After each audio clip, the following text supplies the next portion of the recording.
promise you I couldn't have done it without you. Very kind of you to say so, Leona. Don't get an awful lot of compliments in here. Charlie!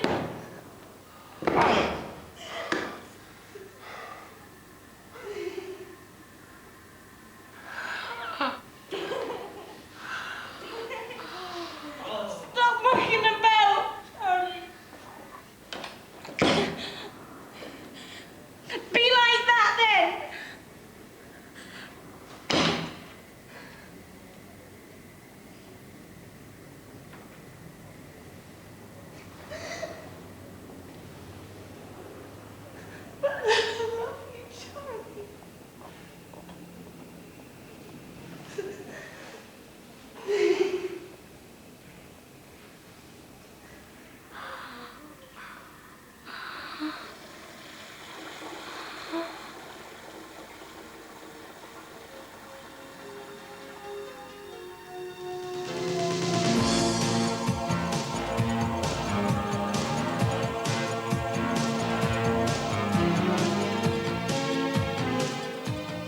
Casualty on BBC One. The new series starts later this month.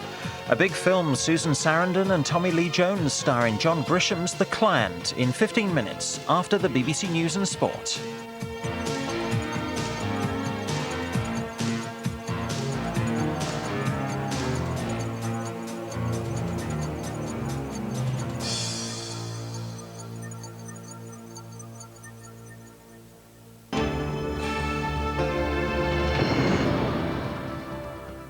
That's all the money we've got until your father remembers his responsibilities. In 10 years, more than half our children will be living in step families. How's your mum, Becky? What do you care? Because I want him to be happy. It's just that I get so frightened at the idea of losing people. Joanna Trollope's story of tangled lives. We're in their right minds with your stepmother. Other people's children. Whatever happens, I'm still your mum. Starts Sunday the 10th of September on BBC One. A fresh start, Look at this place. We need a wagon train just to get us to school. a new beginning. Thinking you four, you're a bit big for toys. But are they ready for the country? I know it's hard, but it's never going to work out if you don't try. I don't want to try. And is the country I miss you. really ready for them? I got the knack of this now. What does this do? A serious dream for a simple life. You might as well bog off back to London. Down to Earth, tomorrow at 8:10 on BBC One. Now on BBC One, an update of the National Lottery and Thunderball draws. The 6 winning numbers in the main draw are confirmed as 11, 12, 21, 31, 36 and 40, and the bonus is 22. Early indications reveal 2 lucky jackpot winners, both of just over £3.6 million. And the Thunderball numbers are 10, 11, 12, 15 and 25, and the Thunderball itself is 8. The news and sport now on BBC One with Peter Sissons and Rob Bonnet. Scotland Yard deny they were soft on crime at the Notting Hill Carnival. They're accused of losing control, but say that simply doesn't stack up. New powers against suspected football hooligans are used for the first time. And England's paceman put them on course for the series in the final test.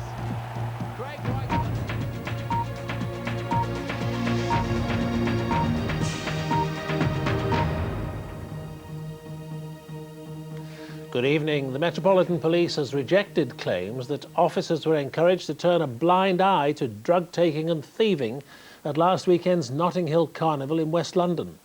The suggestion came from an unnamed serving officer speaking to the BBC. There were 2 murders and 19 stabbings during the 3-day event. Scotland Yard have admitted it's time to reflect on how the carnival is policed and even where it's held. Europe's biggest street festival last Monday afternoon. Just as a line of police officers move through the crowd, a fight breaks out between a group of black youths. Suddenly, the man in the red jacket lunges across with a 6-inch carving knife. He repeatedly tries to stab the young man in white. Seconds later, he succeeds. Some officers say the Metropolitan Force is putting public safety at risk, taking a softly approach, pandering to political correctness. One officer, whose voice has been disguised, says he was told not to intervene in minor offences like drug taking and theft. On the second day of Carnival, I would say it's not in control. We certainly have not got control over the crowds in the latter part of the bank holiday Monday. We have lost control then. They are basically controlling what we're doing. The Mayor of London, Ken Livingstone, is to hold talks with all involved to review the policing. But the Met says it took a common-sense approach to the carnival. The Met have had a difficult time in the wake of the Lawrence inquiry, but we've got to put that behind us. You know, we've got to get stuck in. The public don't want us to be non-interventionists. The carnival organisers don't want us to be non-interventionists, and the senior officers of the Metropolitan Police don't want us to be non-interventionists. 2 more knife attempts on the young man in white before friends drag him to safety. Some think the criticism coming from the Police Federation, who represent the rank and file, is dangerous and fuelled by resentment. We are very disappointed that the Federation should find it necessary to make such inflammatory remarks which can only engender distrust towards the police by the black community.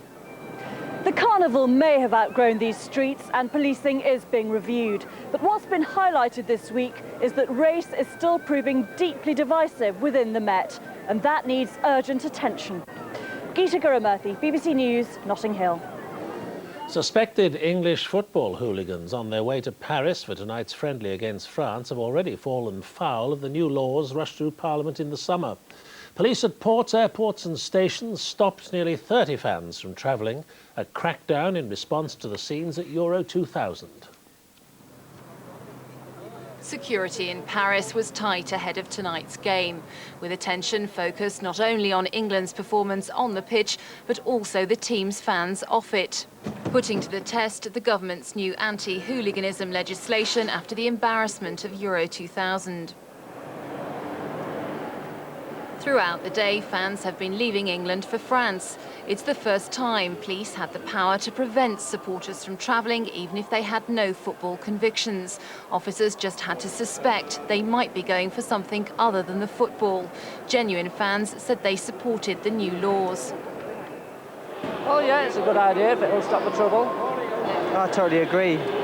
Frankly, if I saw anybody causing trouble and I knew who they were, I'd chop them. If we get better measures to not let these people go, then the innocent fans can just get on with it, get on with watching the game. The government was desperate to avoid a repeat of this summer's violent clashes involving England fans at Euro 2000 in Belgium. There was criticism that not enough had been done to prevent known troublemakers from travelling to the tournament. Then, only convicted hooligans already banned from internationals could be stopped from leaving Britain. Police chiefs hope the new laws will mark the start of a new era for England's fans. This new law on its own will not tackle the problem, and indeed it will over time incrementally build up as more and more banning orders are achieved. But yes, you'll see 1 or 2 troublemakers. We're aware of the fact, but the key thing is have not caused any problems so far. The real test of this new legislation will come when England play internationals at competitive level, and whether ultimately it will help restore the tarnished reputation of England's football supporters abroad. Lisa Holland, BBC News at London's Waterloo Station. And we'll have a full report on that game later in this news. The European Union has strongly condemned the military regime in Burma for using force to end a 9-day standoff with Aung San Suu Kyi, leader of the country's pro-democracy movement. Suu Kyi had been camping on the outskirts of Rangoon after she was blocked from travelling. It's reported she was forcibly taken by riot police and returned to the city. Britain's ambassador there has been denied access to her. For 9 days, this dirt road just outside Rangoon has been home for Aung San Suu Kyi, Burma's pro-democracy leader against the country's military junta. These pictures smuggled out of Burma show her supporters camping by their cars after they were blocked by security forces.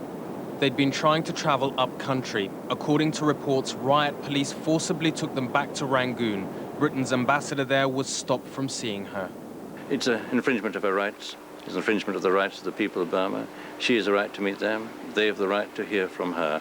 And we will continue to press the government of Burma to come to terms with the opposition and to return Burma to democracy. The military has tried everything to crush Aung San Suu Kyi's democracy movement. Activists have been arrested and imprisoned, driving them underground. Every time she's tried to meet her party in the rest of Burma, she's been stopped by the regime. The army's crackdown began 12 years ago when pro-democracy demonstrations were crushed, leading to an international outcry. And despite the opposition's overwhelming victory in subsequent elections, the generals have held on to power.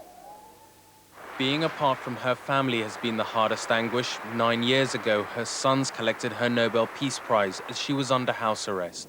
Suu Kyi was even stopped from seeing her dying English husband, but nothing has dimmed her will to continue her struggle. Raghi Omar, BBC News.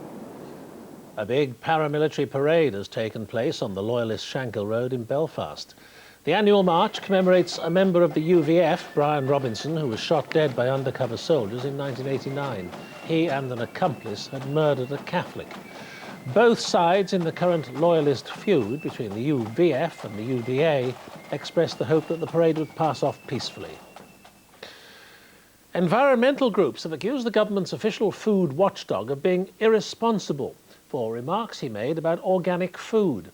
Sir John Krebs said there's no evidence that organic produce is any healthier than conventionally grown food. But the Soil Association said his comments were misleading.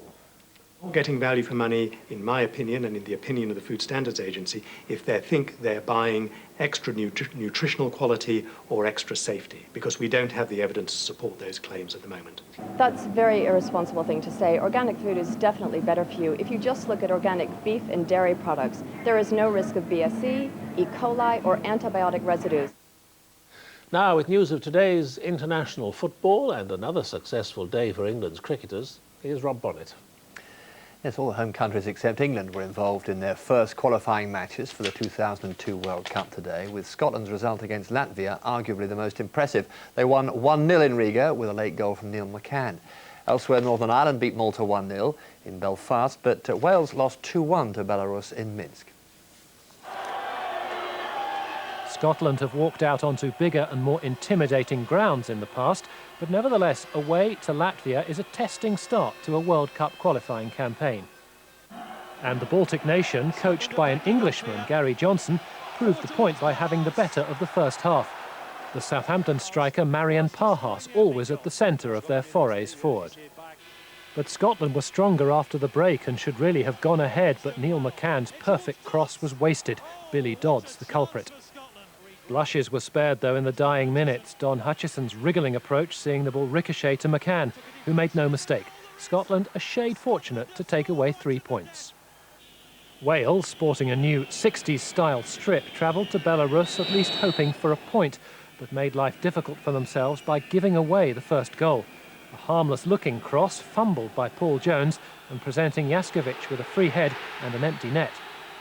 Wales began to be outplayed and in the second half went 2 behind. A piercing through ball converted clinically by the Dynamo Kiev forward Belkovic. With Craig Bellamy sent off for lashing out with his arm, Wales were effectively sunk. So when Gary Speed's late but emphatic header found the net, it was little more than a consolation. In Belfast, Malta's forward George Mallia made an early bid for miss of the season, in a match where chances went begging at both ends. Northern Ireland took the points eventually, though, when substitute Phil Gray got on the end of Kevin Horlock's cross. Denmark will be a sterner test next month. The Republic of Ireland nearly pulled off the shock of the night in Amsterdam. Robbie Keane, who now plays his club football in Italy, giving them a first-half lead. And when Jason McAteer made it 2 after the break, the Dutch looked beaten. But they weren't. Geoffrey Tallan pulled one back, and then the Rangers forward Van Bronckhorst, helped by a slight deflection, made the final score 2-2. Steve McCormack, BBC News. There were also wins in England's World Cup qualifying Group 9 for Germany against Greece and for Finland against Albania. Kevin Keegan's side, meanwhile, pulled off a highly creditable 1-1 draw in their friendly international against France in Paris. Captaining his all-conquering French side for the last time, Didier Deschamps was given a rousing ovation by an adoring Stade de France. And his French team wanted to give him the perfect send-off. Nicolas Anelka almost put them on their way. But a new-look England side weren't overawed by the carnival atmosphere.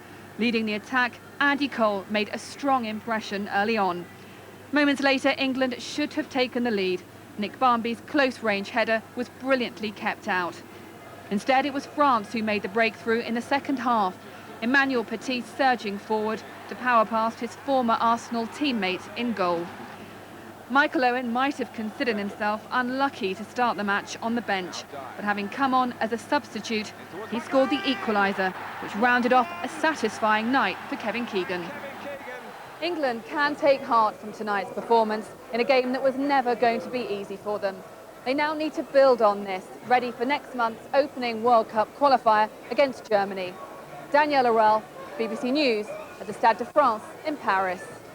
England's cricketers appear to be at most 2 days away from securing their first series win against the West Indies in 31 years. A devastating spell of fast bowling from Craig White especially dismissed the tourists for just 125. By the close, England were 56 for 2 in their second innings, a lead of 212. Useful. This was a day of roles reversed at the Oval, aggressive English fast bowling and a dramatic West Indies batting collapse. Dominic Cork made the first breakthrough, forcing a mistake from Sherwin Campbell, who played onto his stumps. He's out, the inside edge. Just 5 balls later, Adrian Griffith edged one to Hick in the slips. And that brought Brian Lara to the wicket, so many times the saviour of the West Indies, out first ball. By the time Sarwan was caught brilliantly by Trescothick in the gully, the West Indies had lost 5 wickets for just 7 runs. It was fairy tale stuff, and the crowd provided the cartoon characters. Craig White wrapped things up, taking his 5th wicket. The West Indies all out for a miserable 125. The England reply started badly, especially for Nasser Hussain, out for a duck, his second of the match. But despite the captain's personal nightmare, England are now 212 ahead and on course for their first series win against the West Indies since 1969. Graham Satchell, BBC News.